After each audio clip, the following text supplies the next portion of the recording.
partir de agora, você assiste Restaurando Vidas, um programa da Igreja Presbiteriana de Araras.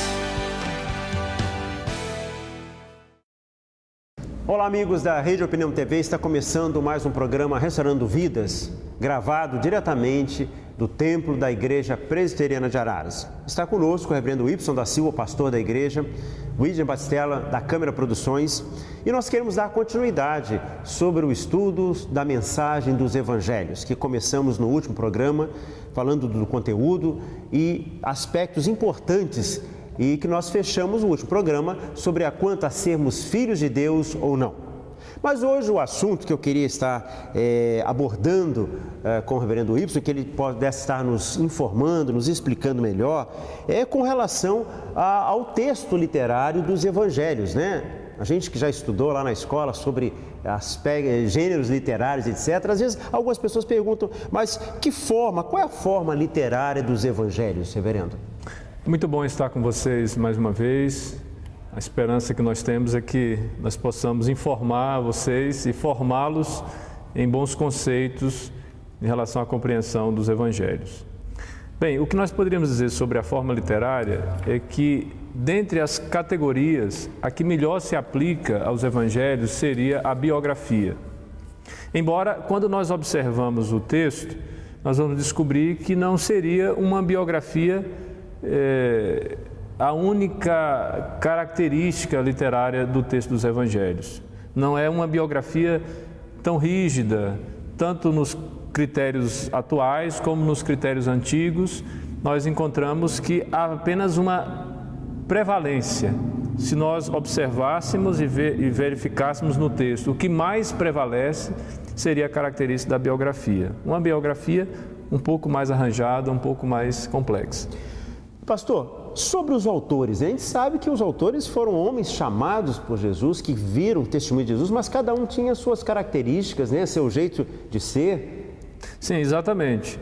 O que nós vamos observar é que na construção do texto, esses autores, eles guardaram as suas perspectivas, as suas peculiaridades. A redação deles é uma redação própria, uma redação que observa o estilo de cada um deles. Então, houve sim a preservação disso nos textos. Tem base bíblica, né, para que nós possamos estar fazendo esses comentários? Bem, para a gente entender antes a construção de como isso foi colocado na Bíblia, é necessário que nós percebamos aí que a razão principal do evangelista é registrar a história de vida e os ensinamentos de Jesus. Há a variação na perspectiva de cada um. Quando você lê todos os evangelhos, você vai observar que há uma variação na abordagem de Mateus em relação a Marcos, Lucas, João. Cada um deles tem uma preocupação evidenciada em todo o conteúdo do texto. Então não tem como você fazer a exposição de todo o texto, porque você teria que ler todos os evangelhos agora em um só momento. Reverendo Wilson, só interrompendo, parece assim, que cada evangelho também parece ter um certo direcionamento. A gente vê que, por exemplo, o livro de Mateus parece que ele é mais direcionado aos judeus, né? Há outros que já são mais aos gentios, né? Até no seu relato histórico. Isso... Então, o que você assertivamente, Mateus, ele está sendo escrito mais para os judeus, você vai notar isso pela quantidade de profecias do Antigo Testamento que são citadas no texto. Há sempre aquela ideia como está escrito no Antigo Testamento e o cumprimento dessa profecia logo sequenciadamente. Então fica evidenciado isso. Como também você pode notar que pelos fatos que são narrados em Marcos, ele seria o primeiro evangelho. Porque Marcos é um evangelho que é construído a partir das memórias e das informações que foram fornecidas pelo apóstolo Pedro. Então, cada situação desta guarda a sua peculiaridade. Então, quando você pergunta assim, quais são as provas bíblicas de que essas biografias um pouco mais complexas acontecem guardando a peculiaridade de cada autor? A resposta seria olhar, fazer a leitura de todos os evangelhos e você perceber essas diferenciações que existem em cada narrativa, embora os 4 guardem o propósito de falar sobre a vida e os ensinamentos de Jesus. Ou seja, aqueles que foram colecionados e selecionados. Porque nem todos os fatos relacionados à vida de Jesus, ou as coisas, ou as ações que Jesus teve, são registrados nos evangelhos. Isso é uma outra informação interessante. O próprio texto bíblico mostra isso. O evangelista João, por exemplo, no capítulo 20, verso 30 e 31, ele diz assim: Jesus realizou na presença dos seus discípulos muitos outros sinais milagrosos, que não estão registrados neste livro. Mas eles foram escritos para que vocês creiam que Jesus é o Cristo, o Filho de Deus, e crendo tenham vida em seu nome. Ainda em João, capítulo 21, verso 25, ele diz: Jesus fez também muitas outras coisas. Se cada uma delas fosse escrita, penso que nem mesmo no mundo inteiro haveria espaço suficiente para os livros que seriam escritos. Portanto, há uma evidência de que os evangelistas, eles foram seletivos em relação aos fatos relacionados à vida, o ministério e os ensinamentos de Jesus. Tudo isso ordenado diante de uma realidade cronológica e de uma realidade também de importância em relação aos fatos bíblicos. Meu Deus, a gente sabe que a Bíblia é considerado o livro mais lido do mundo. E eu creio que a importância, vamos dizer assim, dos evangelhos e a narrativa dos evangelhos, né, por que foram escritos, nós sabemos que aqueles que foram testemunhas ocular, conviveram com Jesus, puderam estar relatando isso, nós vimos até de uma forma oral, depois então passou para compilação em escritos, né? Isso foi importante no sentido de estar divulgando e propagando a história de Jesus, os evangelhos e, consequentemente, a palavra de Deus. Sim, com certeza. O que nós precisamos nos atentar agora nesse ponto é a respeito da evolução da pregação do Evangelho. A igreja primitiva, ela se encarrega desta pregação e esta mensagem ela começa a se expandir. Depois de aproximadamente aí uns 40 anos, a palavra de Deus já tinha se espalhado por todo o Império Romano. E diante disso surge uma questão: como que nós vamos agora fazer para chegar a essas pessoas que ouviram a mensagem, que creram em Jesus? Os professores habilitados, os apóstolos naquela época, eles não teriam condições de viajar em distâncias tão longas para poder estar pessoalmente falando e informando essas pessoas a respeito da vida, do ministério e dos ensinamentos de Jesus. Qual seria então a medida a se tomar em relação a isso?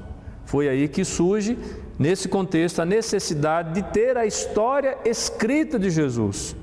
Essa história poderia ser lida, poderia ser enviada, os indivíduos e os diversos grupos em diferentes localidades poderiam agora ter acesso a toda aquela riqueza que foi ali juntada, compilada pelos apóstolos e também pelos evangelistas.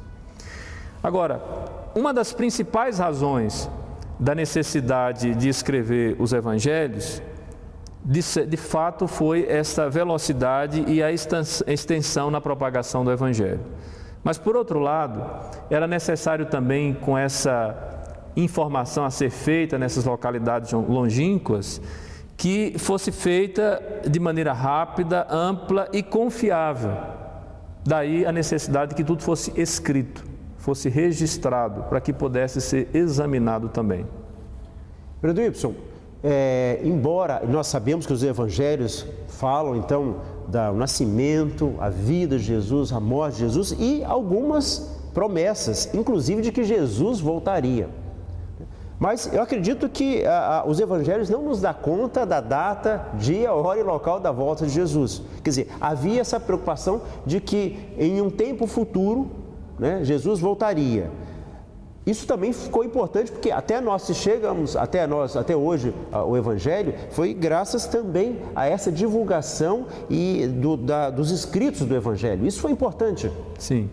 Essa tensão que havia na igreja primitiva a respeito da volta de Jesus também foi causa promotora do escrito dos evangelhos. Se nós observarmos a companhia dos apóstolos, nós vamos ver que até o ano 70 depois de Cristo, muitos destes já tinham morrido. E Jesus não tinha voltado ainda. E havia essa tensão no meio da igreja. Jesus certamente ele voltaria logo, mas não se sabia precisar quando. Então, se ele voltasse logo, ou se ele voltasse um pouco mais distante daquilo que se esperava no contexto da igreja, era necessário se preservar todos aqueles ensinamentos que Jesus havia dado aos seus discípulos, aos seus apóstolos. Então, nós vamos observar que isso também foi uma causa promotora. Por outro lado, quando eu digo que os discípulos já tinham todos, até a década de 70, morrido, mais uma vez se evidencia a necessidade de registrar todos os fatos a respeito da história de Jesus, enquanto aqueles que tinham sido testemunhas oculares estivessem vivos, para que não houvesse discrepâncias, para que não houvessem erros, de modo que aqueles que testemunharam, que viram, que conviveram com Jesus, pudessem então estabelecer toda a verdade a respeito de Jesus. E um outro aspecto também, eu acredito que é justamente a propagação do Evangelho, o ensino da Palavra de Deus. Isso foi importante, porque haviam novos convertidos que precisavam ser instruídos, terem conhecimento da Palavra de Deus. Isso foi um outro aspecto importante também? Eu diria que entre as principais, esta é a principal. A necessidade de instruir os novos convertidos a todos os ensinamentos que Jesus havia legado para os seus discípulos. Esses novos convertidos, eles não tinham tido a mesma experiência que aqueles cristãos primitivos tiveram, de viver, de conviver, de testemunhar a respeito de Jesus. Eles precisariam ter alguma coisa para estudar, para guardar, para verificar os fatos. E a partir então dessa necessidade, nós vamos observar o fornecimento dos escritos narrados pelos evangelistas.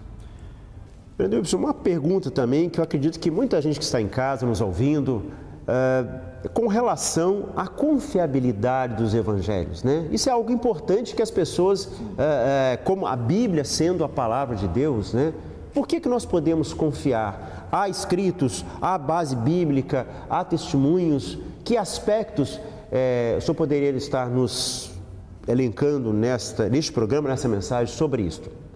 Hoje em dia, quando a gente fala do texto bíblico, texto sagrado, você que está em casa, você vai observar que uma das principais tentativas de negar a legitimidade ou a confiabilidade dos textos sagrados, o argumento que é comum utilizado, é que por ter sido esses escritos elaborados ou feitos por homens, o elemento humano, como se a Bíblia fosse só um elemento humano. Quando nós sabemos que não é bem assim. A Bíblia foi escrita por homens, mas pela inspiração de Deus. Mas nós podemos reunir aqui pelo menos 3 argumentos que podem levantar ou que podem defender a confiabilidade dessas narrativas.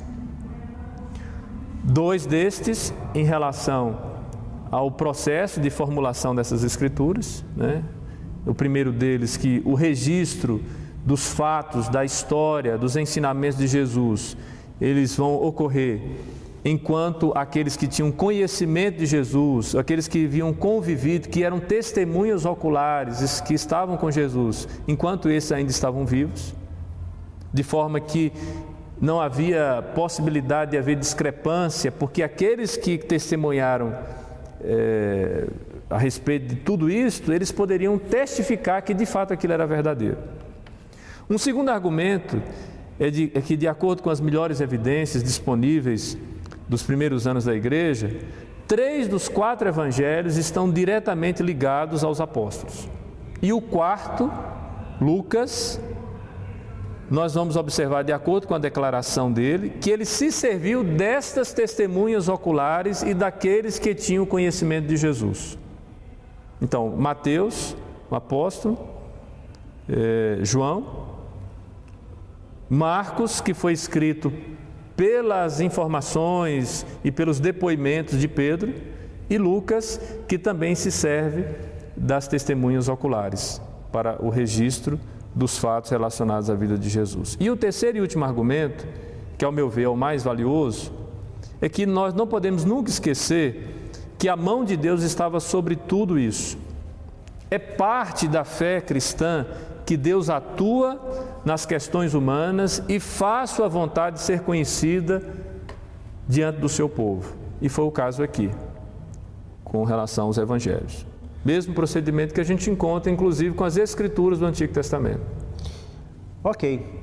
No programa de hoje, então, nós queremos levar a você as informações com relação, aos evangelhos. Nós podemos estar vendo aqui a forma literária, quer dizer, essa explicação que o reverendo Wilson nos deu, sobre essa confiabilidade, ou seja, nos evangelhos, nesses escritos, para o nosso crescimento, a nossa informação na nossa vida cristã. Nós vamos dar continuidade ao assunto, reverendo Wilson. Hoje o nosso tempo já terminou. No próximo programa nós vamos voltar um pouquinho sobre isto e falar mais alguma coisa com relação a esses aspectos dos evangelhos, forma literária, a confiabilidade e algo mais que você possa estar ainda esperando pela nossa mensagem. Reverendo Wilson, muito obrigado pela sua participação novamente, suas últimas palavras. Eu diria que a necessidade dos evangelhos é uma necessidade que nós temos também hoje. Voltar a examinar a Escritura sobre a perspectiva de que Deus está nos propondo um caminho, uma vinculação a Ele, através do seu Filho Jesus. A credibilidade do Evangelho, bem como a necessidade dos Evangelhos, acabam sendo temas que são recorrentes em nosso tempo, tanto pelas tentativas de se negar a veracidade da Bíblia, como por aqueles que não percebem, às vezes, a razão, a necessidade de ter estes escritos à sua disposição. A minha orientação para você, o meu conselho, é que você tenha acesso o mais rápido possível, que você tome ciência dos termos desta palavra e que Deus possa abençoar a sua vida pelo conhecimento do Filho de Deus, dos seus ensinamentos, da sua mensagem, de como Ele viveu, como Ele habitou entre nós. Que Deus te abençoe. E assim nós vamos ficando, incentivando que você leia a Bíblia, leia os Evangelhos. Até o próximo programa Restaurando Vidas.